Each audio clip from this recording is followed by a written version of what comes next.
brand new episode of Animal Factory. അപ്പം ഇന്ന് നമ്മൾ ഡിസ്കസ് ചെയ്യാൻ പോകുന്ന ടോപ്പിക് എന്താണെന്ന് പറഞ്ഞു കഴിഞ്ഞാൽ ഡോഗ്സിൻ്റെ ഗ്രൂമിങ് എങ്ങനെയാണെന്ന്. നിങ്ങൾ പലരും ഡോഗ്സിനെ ഒരു കൗതുകത്തിൻ്റെ പുറത്ത് മേടിച്ചിട്ട് ഗ്രൂമിങ് എങ്ങനെ ചെയ്യണം, അതിൻ്റെ സ്റ്റെപ്പ് എങ്ങനെയാണ്, അതിൻ്റെ പ്രോസസ്സ് എങ്ങനെയാണെന്നൊന്നും അറിഞ്ഞിടാത്തവർ കാണും. അപ്പോൾ അവർക്ക് വേണ്ടിയുള്ള ഇന്നത്തെ വീഡിയോ. അപ്പം ഈ ചാനൽ ആദ്യമായിട്ടാണ് കാണുന്നതെങ്കിൽ ഇതൊരു പെറ്റ്സ് റിലേറ്റഡ് ഉള്ള ചാനലാണ്. അപ്പോൾ നിങ്ങളിങ്ങനെ ചാനൽ ആദ്യമായിട്ടാണ് നിങ്ങളിങ്ങനെ ചാനൽ സബ്സ്ക്രൈബ് ചെയ്യുക. പിന്നെ തൊട്ടടുത്തുള്ള ബെല്ലൈക്കൺ കൂടെ എനേബിൾ ചെയ്ത് കഴിഞ്ഞാൽ ഞങ്ങൾ അപ്ലോഡ് ചെയ്യുന്ന പുതിയ വീഡിയോസിൻ്റെ നോട്ടിഫിക്കേഷൻ നിങ്ങൾക്ക് ലഭിക്കുന്നതായിരിക്കും. അപ്പോൾ ഇന്നത്തെ വീഡിയോയിലേക്ക് കിടക്കാം.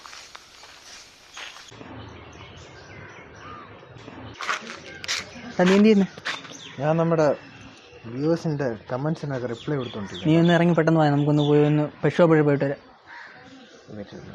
എടാ വാടാ, എൻ്റെ ഡോഗ് ഫുഡൊക്കെ തീർന്നിരിക്കുന്നത്. ഡേയ്, ഈ കടയിലൊന്നും പോകണ്ടെന്ന്. എടാ പിന്നെ എന്തോന്ന് കടയിൽ പോകാതെ പിന്നെ അവർ നമുക്ക് വീട്ടിൽ കൊണ്ടുവന്നു തരും. നീ എന്തോ പറയുന്നത്? അതുപോലത്തെ ഒരു സാധനം ഞാൻ കാണിച്ചു തരാം.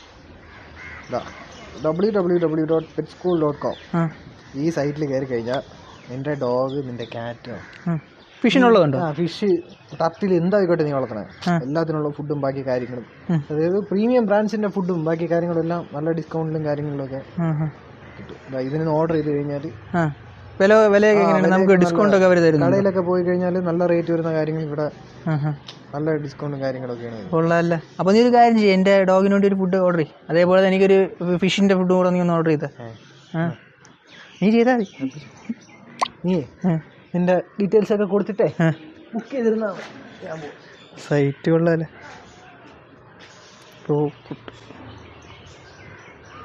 ക്യാഷ് ഓൺ ഡെലിവറി ഉണ്ട്. അപ്പോൾ അവൻ്റെ അഡ്രസ്സിൽ പൈസ ബുക്ക് ചെയ്തേക്കാം.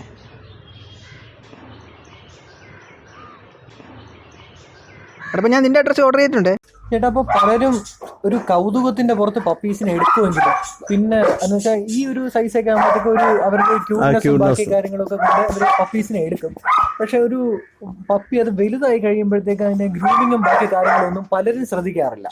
അപ്പം അങ്ങനെ വരുമ്പം അതിന്റെ ഹെൽത്ത് പ്രോബ്ലംസും ഗ്രൂമിങ് എങ്ങനെയാണ് ചെയ്യേണ്ടതെന്നും അതൊക്കെ ഒന്ന് നമ്മുടെ വ്യൂവേഴ്സിന് വേണ്ടി ഒന്ന് പറയാമോ? ഓക്കെ, ഇതിപ്പോൾ നമ്മൾ നോർമലി വീട്ടിൽ നമ്മൾ ഗാർഡ് ഡോഗ് പർപ്പസിന് വേണ്ടി മാത്രം വളർത്തുന്ന ഒന്നോ അല്ലെങ്കിൽ രണ്ടോ ഡോഗ്സ് ആണെങ്കിൽ നമുക്ക് നോർമലി നമുക്ക് ഗ്രൂമിങ് ഒരു എന്താ പറയുക, വീക്കെൻഡിൽ അവളെ നന്നായിട്ട് വാഷ് ചെയ്ത് ഏതെങ്കിലും നല്ല ഷാമ്പൂ യൂസ് ചെയ്ത് വാഷ് ചെയ്ത് ക്ലിയർ ചെയ്ത് കൊണ്ടു നടക്കും. പിന്നെ ഈ 1 വീക്കിൽ നമ്മൾ ബാത്ത് ചെയ്യുന്നതിനേക്കാളും ബെറ്റർ എന്ന് പറയുന്നത് ഡെയിലി ഒരു ഹാഫ് ആൻ അവർ അതിനെ ഗ്രൂം ചെയ്യുക, ഒന്ന് ബ്രഷ് ചെയ്യുക. ഡെയിലി ബ്രഷ് ചെയ്യുക. അങ്ങനെയാണെന്നുണ്ടെങ്കിൽ നമ്മൾ ഈ വീക്കെൻഡിൽ നമ്മുടെ ഈ ബാത്ത് ചെയ്യുന്നത് ഒഴിവാക്കാം. അത്രയും നീറ്റ് ആയിരിക്കും ഡോഗ്. ഡെയിലി നമ്മൾ ബ്രഷ് ചെയ്ത് കഴിഞ്ഞാലുള്ള 2 അഡ്വാൻറ്റേജ് എന്ന് പറഞ്ഞാൽ ടിക്സ് അങ്ങനെയുള്ള സംഭവങ്ങളൊക്കെ നമുക്ക് അവോയ്ഡ് ചെയ്യാനും പറ്റും. ചെറിയ വേരിയേഷൻസ് പോലും നമുക്ക് അറിയാൻ പറ്റും. ഇവരുടെ സ്കിന്നിൽ എന്തെങ്കിലും മൈന്യൂട്ട് പ്രോബ്ലംസ് വന്നാൽ പോലും ആ ഒരു ഡെയിലി റൊട്ടീൻ ആയതുകൊണ്ട് കൃത്യമായിട്ട് നമുക്ക് അറിയാൻ പറ്റും. പലർക്കും ആ ഒരു സമയം സ്പെൻഡ് ചെയ്യാൻ പറ്റാത്തത് കൊണ്ടാണ് പല പ്രോബ്ലംസിലോട്ടും അത് പോകുന്നത്. ആ സെക്ഷനെ അവർ നോക്കാറില്ല. ആ കേജിനകത്തിടും, കേജ് ചിലപ്പോൾ ഓസോ എന്തെങ്കിലും യൂസ് ചെയ്ത് കേജ് അങ്ങ് വാഷ് ചെയ്യും. ആ നനവിൽ തന്നെ ഈ ഡോഗ്, ഹെയറുള്ള ഡോഗ് ആണെങ്കിൽ ഉറപ്പായിട്ടും അത് ശരിക്ക് കോട്ട് കണ്ടീഷനിൽ പ്രോബ്ലം വരും. ജട പിടിച്ച് ആകെ നാശമാകും. അത് പിന്നെ ഫ്യൂച്ചറിൽ ഫംഗൽ ഇൻഫെക്ഷൻ അങ്ങനെ അങ്ങ് പോകും. അപ്പൊ അത് പിന്നെ ഒഴിച്ചുകൂടാൻ പറ്റാത്തൊരു സ്കിൻ കംപ്ലൈന്റിലോട്ട് മാറും. പിന്നെ എത്ര മെഡിസിൻ ചെയ്താലും അത് മാറത്തില്ല. അങ്ങനത്തെ ഒരു ലെവലിലോട്ടൊക്കെ പോകും. അത് നോർമലി നമ്മൾ ആ ഒരു കുറച്ച് ടൈം അതിൽ സ്പെൻഡ് ചെയ്ത് കഴിഞ്ഞാൽ അതൊക്കെ അവോയ്ഡ് ചെയ്യാം നമുക്ക്. പിന്നെ കണ്ടുവരുന്നതാണ് ഇപ്പം ഡോഗ്സിനെ കുളിപ്പിക്കുകയാണെങ്കിലും ഇപ്പം ചിലർ ഈ ഡോഗ് ഷാമ്പൂസ് ഒന്നും മേടിക്കാതെ ഈ നമ്മൾ യൂസ് ചെയ്യുന്ന ഷാമ്പൂസ് തന്നെ യൂസ് ചെയ്ത് ഡോഗ്സിനെ ബാത്ത് ചെയ്യിക്കുന്നത്. അപ്പോൾ അത് ശരിക്കും പറഞ്ഞു കഴിഞ്ഞാൽ പ്രോബ്ലം ആണോന്ന് വെച്ച് കഴിഞ്ഞാൽ അവരുടെ കോട്ട് കണ്ടീഷന് പ്രശ്നമാണ്. അവരുടെ മുടിയിലുള്ള ആ ഒരു നൈസ് കോട്ടിലുള്ള ഒരു ഓയിൽ അംശമുണ്ട്, അതെല്ലാം നഷ്ടപ്പെടും, ഡ്രൈ ആയി വരും. അത് പോയിട്ട് മുടി ഓവറായിട്ട് കട്ടായി പോകാനുള്ള ചാൻസ് ഉണ്ട്, പൊഴിയാനുള്ള ചാൻസുകളുണ്ട്. മാക്സിമം ഡോഗ് ഷാമ്പൂസോ അല്ലെങ്കിൽ ഡോഗ് സോപ്പോ തന്നെ യൂസ് ചെയ്ത് ബെറ്റർ. ഇല്ലാന്നുണ്ടെങ്കിൽ നമ്മുടെ ഇതിൽ തന്നെ നോർമലി കിട്ടാവുന്നതിൽ നമ്മുടെ രാധാസ് ചന്ദ്രിക അങ്ങനെയൊക്കെയുള്ള കുറച്ച് നോർമൽ ആയുർവേദിക് ടൈപ്പ് സാധനങ്ങളില്ല, ഓവർ കെമിക്കൽസ് ഇല്ലാത്ത അതൊക്കെ യൂസ് ചെയ്താലും പിന്നും പ്രോബ്ലം കുറഞ്ഞിരിക്കും. അപ്പം ചേട്ടൻ ഇവിടെ ചെയ്യുന്ന, ഇപ്പം ചേട്ടൻ ഇവിടെ ഗ്രൂമിങ്ങും ബാക്കി കാര്യങ്ങളൊക്കെ ചെയ്യുന്നുണ്ട്. അപ്പം ചേട്ടൻ്റെ ഒരു പ്രൊസീജിയർ എങ്ങനെയാണ് എന്ന് വെച്ചാൽ ഒരു ഡോഗിനെ കൊണ്ടുവരുമ്പോഴത്തേക്കും അതിനെ ഒരു ഗ്രൂം ചെയ്ത പ്രോസസ്സ് ഫിനിഷ് ചെയ്യുന്നത് എങ്ങനെയാണ്? അത് ടൈപ്പ് ഓഫ് ഡോഗ് പോലെ ഇരിക്കും. നമ്മളെ കിട്ടുന്ന ടൈപ്പ് ഡോഗ് ഏതാണ്. ഇപ്പോൾ ടോയ് ബ്രീഡൊക്കെ ആണെങ്കിൽ നമുക്ക് ആ ഒരു ടൈപ്പിലായിരിക്കും ഗ്രൂമിങ് സെക്ഷൻ വരുന്നത്. പിന്നെ മസ്റ്റ് ആയിട്ടും ഗ്രൂമിങ് സെക്ഷനിൽ ചെയ്യേണ്ടത് അതിൻ്റെ നെയിൽ കട്ടിങ്ങും ഇയർ ക്ലീനിങ് ഐയുടെ ഇതെല്ലാം ക്ലീനിങ് മസ്റ്റ് ആയിട്ട് ചെയ്തിരിക്കണം. അതാണ് മെയിനായിട്ട് വേണ്ടത്. അത് കഴിഞ്ഞതിന് ശേഷം ഇവരുടെ കോട്ട് നമ്മൾ ഷാമ്പു യൂസ് ചെയ്ത് നന്നായിട്ട് വാഷ് ചെയ്യും. അതിനെ ഗോബർ യൂസ് ചെയ്ത് ഹീറ്റ് ചെയ്ത് നന്നായിട്ട് ഉണക്കിയതിന് ശേഷം പിന്നെ ബ്രഷിങ് കഴിയും. അത് കഴിഞ്ഞതിന് ശേഷം ഒന്ന് ടിക്സ് പൗഡർ അങ്ങനെ എന്തെങ്കിലും യൂസ് ചെയ്ത് അതിനെ നന്നായിട്ടൊന്ന് ബ്രഷ് ചെയ്തങ്ങ് വിടും. അതാണ് നോർമലി ഉള്ളത്. പിന്നെ ഷോർട്ട് ഇതിന് വരുന്നതെന്ന് പറഞ്ഞു കഴിഞ്ഞാൽ അവരുടെ കോട്ട് കണ്ടീഷൻ കുറെ കൂടി നമുക്ക് ഗ്ലൈസിങ് ആക്കാൻ വേണ്ടിയിട്ട് നമ്മൾ അതിനുള്ള പ്രൊവൈഡ് ചെയ്യുന്ന ഷാമ്പൂസ് അത് ഇതെല്ലാം വീണ്ടും വന്നിരുന്ന അവരെ വീണ്ടും ബാത്തിങ് എല്ലാം ചെയ്ത് ക്ലിയർ ചെയ്യും. അപ്പൊ അതിന് അവരുടെ ഇയർ ഐയുടെ ഇത് ടീത്ത് ഇതെല്ലാം അത് ഷോർട്ട് ഡോഗിന്റെ ഗ്രൂമിങ്ങിനാണ് ക്ലിയർ ചെയ്യുന്നത്. പിന്നെ അവരുടെ ഹെയർ കട്ട് എന്ന് പറയുമ്പോഴത്തേക്ക് അവരുടെ ടൈൽ സെറ്റിങ് ഗോൾഡൻ റിട്രീവറൊക്കെ ആണെങ്കിൽ അവരുടെ കോംബ് ചെയ്ത് സെറ്റ് ചെയ്ത് വെച്ചതിന് ശേഷം നമ്മൾ ഹെയർ കട്ട് ചെയ്ത്. അപ്പൊ ഈ കോട്ട് അനുസരിച്ചാണ് വ്യത്യാസം. ഇപ്പം നമ്മളിപ്പം ഒരു ലാബിനെ ചെയ്യുന്ന പോലെ ആയിരിക്കും ഒരു ജർമ്മൻ ഒരിക്കലും വ്യത്യാസമുണ്ട്. ജർമ്മൻ എന്ന് വെച്ചാൽ കുറച്ച് ബ്രഷിങ് ഒക്കെ കൂടുതൽ വേണ്ടി വരുന്ന ടൈപ്പാണ്. ഇവിടെ വരുമ്പോൾ മിക്കതും കൂടുതലും ജർമ്മനൊക്കെ കൂടുതലും ടെറിയറൊക്കെ വരുമ്പോഴും മിക്സും അത് ഇതാണ്. അപ്പൊ അവർക്ക് മെയിൻറ്റെയിൻ ചെയ്യാൻ ബുദ്ധിമുട്ടായത് കൊണ്ട് മിക്കവാറും വരുന്നതിനെ നമ്മൾ ഷോർട്ട് ഹെയർ ആക്കി വിടുകയാണ് പതിവ്. ഷോർട്ട് ആക്കി വിടുക. അപ്പൊ അവർക്ക് മെയിൻറ്റെയിൻസിന് എളുപ്പത്തിൽ നേരത്തെ അത്രയും പ്രശ്നം വരില്ല. നോർമലി ആ ഇരിക്കുന്ന ഒരു പ്രൊസീജിയറിനേക്കാളും കുറച്ചുകൂടി ബെറ്റർ ആയിരിക്കും. പക്ഷെ എനിക്ക് തോന്നുന്നു കറക്റ്റ് ആയിട്ട് ഗ്രൂം ചെയ്തൊക്കെ നിർത്തിയില്ലെങ്കിൽ അത് ഇൻഫെക്ഷൻസ് ഒക്കെ വന്നേ ഡോഗിന്റെ ഒരു ഡെത്ത് വരെ പോകാൻ ചാൻസ് ഉണ്ട്. അത് പോയിട്ടുള്ള പ്രശ്നം എന്ന് പറഞ്ഞു കഴിഞ്ഞാൽ അത് നമ്മൾ അതിനുമായിട്ട് മിങ്കിൾ ചെയ്യുമ്പോൾ അത് നമുക്കും തിരിച്ച് പകരാൻ വേണ്ടിയിട്ടുള്ള ചാൻസസ് കൂടുതലാണ്. ഡോഗുമായിട്ട് കുറച്ചുകൂടെ അതാണ്. പിന്നെ ഈ നനവുള്ള ഭാഗങ്ങളിൽ ഈ ഡോഗ്സ് കിടക്കുന്ന അത്ര നല്ലതല്ലെന്നാണ്. പൊതുവെ ഡോഗ്സ് തണുപ്പ് ആഗ്രഹിക്കുന്ന ഒരു ആൾക്കാരാണ്.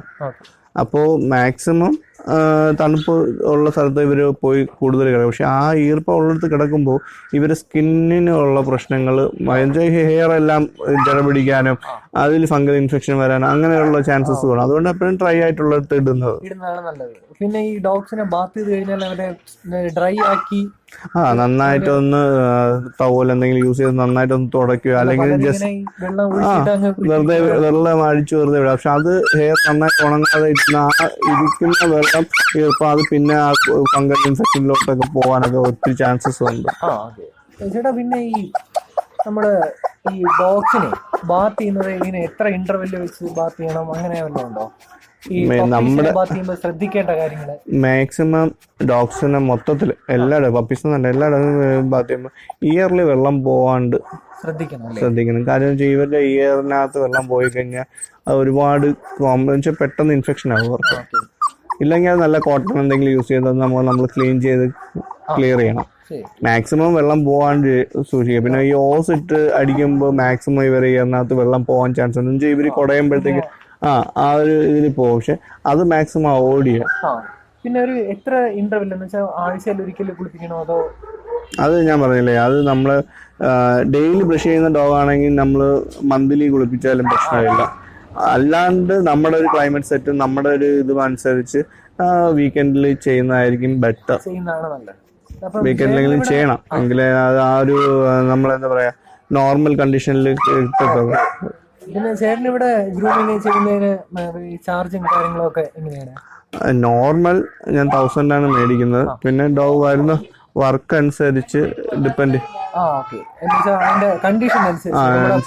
പണി കൂടുതലാണെന്നുണ്ടെങ്കിൽ നമ്മൾ അതനുസരിച്ച് ഒരു ഡോഗിനെ ഗ്രൂം ചെയ്യാൻ ഒരു എത്ര മണിക്കൂർ വരെ മാക്സിമം 2 hours എടുക്കും. 2 hours നോർമൽ കണ്ടീഷൻ? നോർമൽ കണ്ടീഷനിൽ എന്ന് വെച്ചാൽ ബാത്തിങ്, പിന്നെ അത് നന്നായിട്ട് തന്നെ ടവലിൽ ഉണക്കുക അല്ലെങ്കിൽ ഗ്രൂമർ വെച്ച് ഉണക്കുക ചെയ്തതിന് ശേഷം പിന്നെ അത് കോംബ് ചെയ്യണം. അങ്ങനെയുള്ള കാര്യങ്ങളൊക്കെ എന്തായാലും ഒരു 2 ഹാഫ് ആൻ അവറിൽ സ്റ്റാർട്ട് ചെയ്യുമ്പോൾ ബാത്തിങ് തന്നെ ഏകദേശം ഒരു ഹാഫ് ആൻ അവർ പോകും. എടുക്കും. ചേട്ടാ പിന്നെ ഇപ്പം ഇത് എന്ന് പറഞ്ഞു കഴിഞ്ഞാല് ഇവിടെ ഇത് എന്റെ ഓൺ ബ്രീഡിംഗ് ആണ്, സെയിലിന് വേണ്ടിയിട്ടാണ്. ഇപ്പോ 18 ദിവസമായി പപ്പി.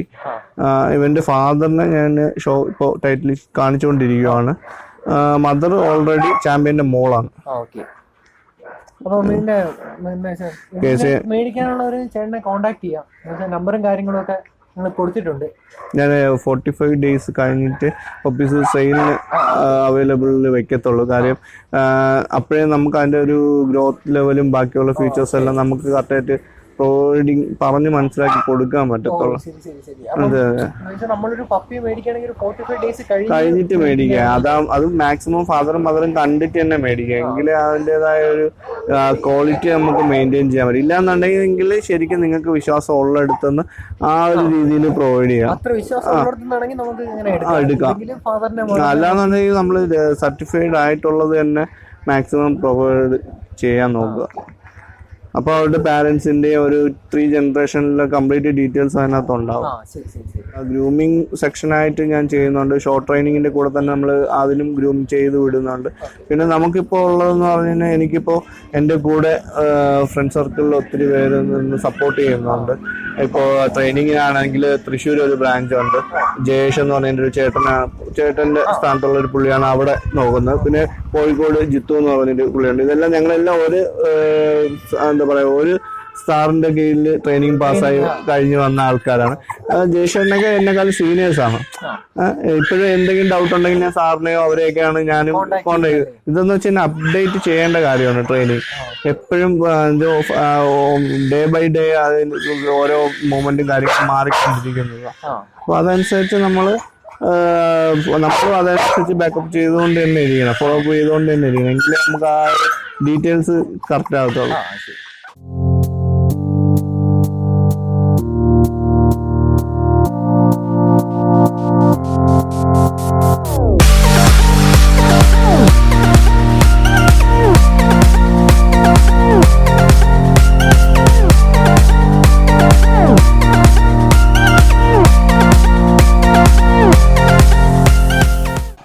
അപ്പം നിങ്ങൾക്ക് ഇന്നത്തെ വീഡിയോ ഇഷ്ടപ്പെട്ടെന്ന് വിചാരിക്കുന്നു. നിങ്ങൾക്ക് ഈ വീഡിയോ ഇഷ്ടപ്പെട്ടെങ്കിൽ നിങ്ങൾ ഈ വീഡിയോ ലൈക്ക് ചെയ്യുക, ഷെയർ ചെയ്യുക, പിന്നെ ഞങ്ങളുടെ ചാനൽ സബ്സ്ക്രൈബ് ചെയ്യുക. പിന്നെ നിങ്ങളുടെ എന്താ പറയുക ഡോഗ്സ് ഗ്രൂമിങ് കാര്യങ്ങളിൽ സംശയവും ബാക്കിയുള്ള ഫ്രണ്ട്സിനൊക്കെ നിങ്ങൾ വീഡിയോ ഷെയർ ചെയ്ത് കൊടുക്കുക. അപ്പം അനിമൽ ഫാക്ടറിയുടെ ഒഫീഷ്യൽ വാട്സപ്പ് ഗ്രൂപ്പിൻ്റെയും ഇൻസ്റ്റാഗ്രാമിൻ്റെയും ഫേസ്ബുക്കിൻ്റെയൊക്കെ ലിങ്ക് ഡിസ്ക്രിപ്ഷനിൽ കൊടുത്തിട്ടുണ്ട്. നിങ്ങൾ അവിടെ ഫോളോ ചെയ്യുക. അപ്പം ഞങ്ങൾ വീഡിയോ ഷൂട്ടിങ്ങിൻ്റെ ബാക്കി കാര്യങ്ങളും അപ്ഡേറ്റും ഒക്കെ നിങ്ങൾക്ക് കിട്ടുന്നതാണ്. അപ്പം അടുത്തൊരു വീഡിയോയുമായി വരുന്നവരേക്കും സ്റ്റേ ട്യൂൺ. Good bye.